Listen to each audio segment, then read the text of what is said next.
always sounds good. Alrighty guys, welcome back to the channel, and today we're going to be talking more about exhaust modifications. So I get asked all the time, even though I've answered it multiple times, what exhaust have I ran and what am I running right now at the moment. So I'm currently running BBK long tube headers, BBK catted H-pipe. I punched the cats out. Sorry EPA, I really don't care. So it's got basically a catless H-pipe, and it's got Borla attacks in the back. And we're basically going to be talking about the difference between the X-pipe and the H-pipe today. Either way, we're going to be rolling to my normal filming spot, but let's get some cruising content in. You guys have been wanting a lot of driving content, so I'm delivering it.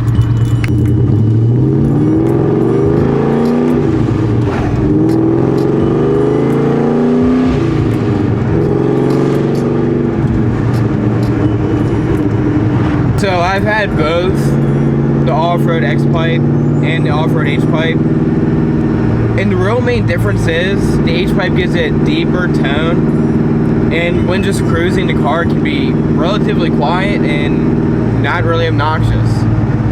With the off-road X-pipe, as soon as you give it a little bit of gas, it wants to scream, and it's a little bit more raspier and has a higher pitched tone. I do have old clips that will show of the off-road X-pipe when I had it, but let me tell you, I had the stock manifolds on in those videos, so there may be a little bit of a sound difference. I don't know how much of a sound difference the BBK long tubes make compared to the stock headers or the stock manifolds, but yeah, that would be the real only comparison I have with an off-road X-pipe and an H-pipe.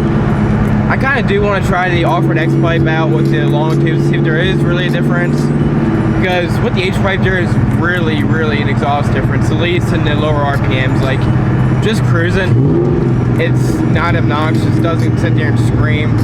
It's actually really nice, and I do like it, but at the same time I love the high-pitched raspy scream of a 2-valve. So I'm kind of torn. I like both equally, but my only problem is I can't find an X-pipe anywhere that's catless or even catted. I don't care if it's catted. Like, I'll do with the H-pipe. I'll either have them cut off or I'll punch them out. I don't care. I can't find them for long tubes, and if I go to buy one brand new that's catted, it's like $600, which is outrageous. I remember it used to be a lot cheaper when they still had the actual catless X-pipes out there. My buddy Corbin's 2-valve, he has Cook's long tubes, and I love the way his sounded. His almost sounds like a 4-valve or a Coyote. Has that smooth high-pitched tone. He has the same mufflers that I have. He has Borla attacks. I got the long tubes and I did not get that sound, so I guess it has to be Cook's headers or something like that. That has to be the difference, because the BBKs didn't do it. I mean, the car sounds great. I mean, it sounds wonderful. I love the way it sounds. But at the same time, I still want that Cook's long tube sound, if you know what I mean. I don't know if there's a real difference, but I know there is a huge difference in price. Cook's long tubes are like $2,000, and that's crazy. I can't see myself spending that kind of money on headers, at least not anytime soon, maybe down the road. Alrighty, for those that are new here, this is my 2000 Mustang GT. I just said the exhaust modifications, long tube headers, off-road H-pipe, Borla attacks.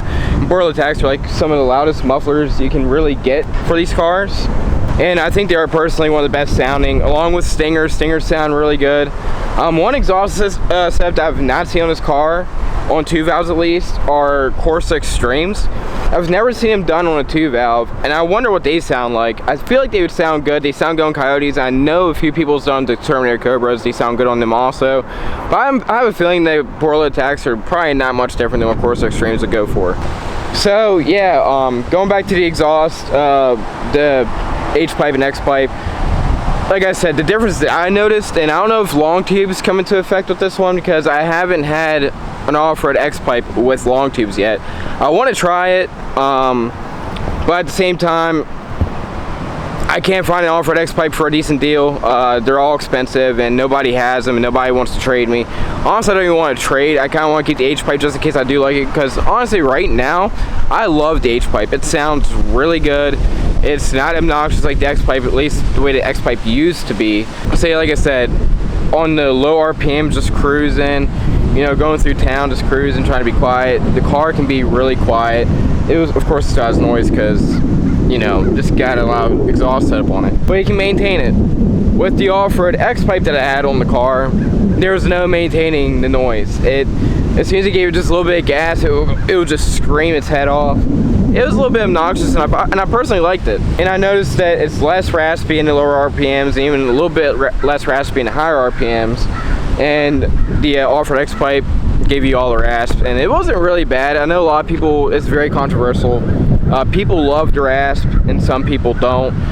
Personally, I like a little bit of rasp, just too much. Like when I had my car fully straight pipe with no mufflers, it didn't sound that great. At the higher RPMs when I was screaming, it sounded great, but at the lower RPMs, it sounded stupidly raspy, and it was just too much. That's my only real take for it. Like I said, I'm going to show, if I didn't already in the editing, show the difference between the xpipe and hpipe that I had. I have clips of the xpipe. Actually, you know what? For a better reference, I have a video with my ex's car where it shows shorty headers, which are BBK. I don't know if shorty headers make a difference between the long tubes, but it's close enough. She had an off-road xpipe, and she had SLP loudmouth 2s, which are very, very similar sounding to the Borla Attack. So I'll just go ahead and show that instead.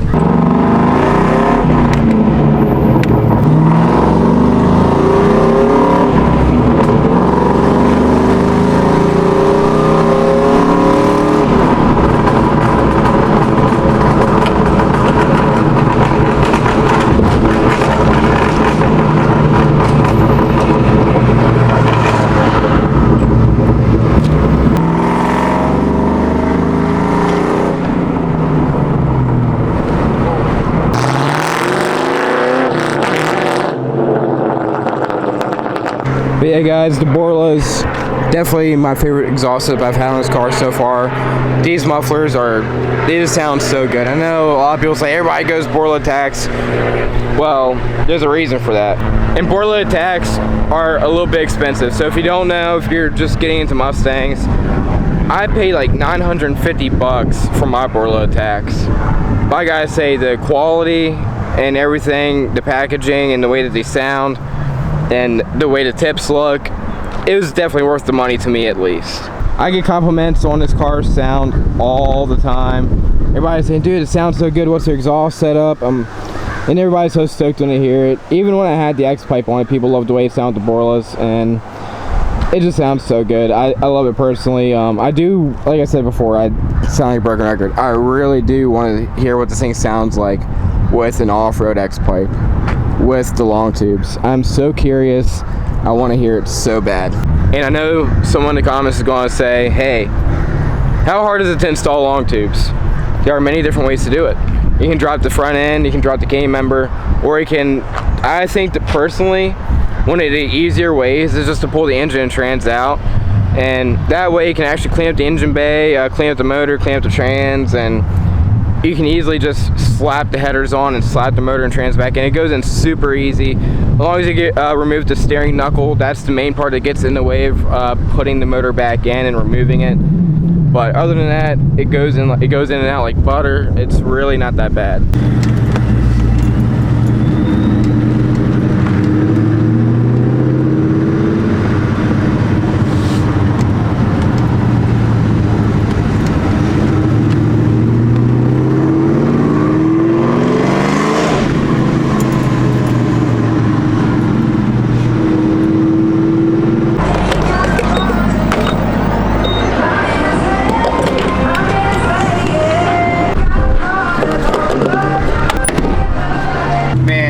Cops everywhere today.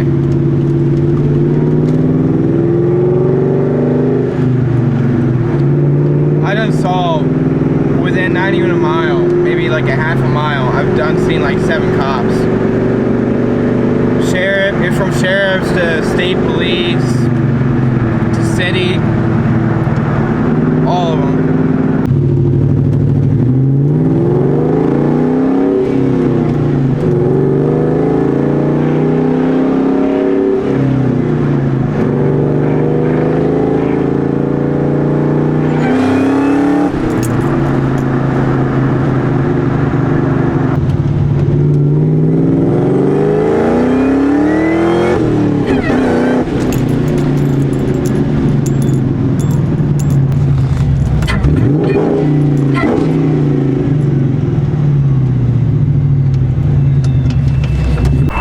Alrighty, so we are in West Virginia, where we can actually make a little bit of noise and not have every single cop in the city swarm me. Oh my god, seriously, Virginia cops is driving me nuts sometimes. They're not all bad. I've had polite ones, but god, they will freaking nail you just for something so small. It's ridiculous. But yeah, guys, here's a little bit of revving. I'm gonna do a little takeoff for you.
Man, I can't wait to hear that one in the editor. Woo-hoo! I give her some sauce. But yeah, guys, that's what long tubes BBK. BBK technically off-road H-pipe with a Borla Attack catback. That's what it sounds like. If you're wondering what my exhaust is and what you want to go for, if you want to go for something similar like mine, this is my setup to give you a general idea. There are cheaper options like SOP loudmouths, which are, they have a little bit of a different sound, but not too much. Loudmouth 2s are very similar to the Borla Attacks. Loudmouth 1s is basically just straight piped. But yeah, that's how she sounds. Alrighty guys, if you have any more questions, please let me know down in the comments. And like I said, if you're new here, like I said, my supercharged Mustang, I've done so much work to this car. I'm actually going to do an entire overview on this car. Again, I've done a couple of them. I'm going to do another one, basically do an overview of everything down to the interior swap that I did, to the engines that I went through. I went through one lemon engine, and yeah, this car's been through a lot, and we're going to do a whole story on that. Alrighty guys, make sure you like, comment, and subscribe, and I'll see you guys later.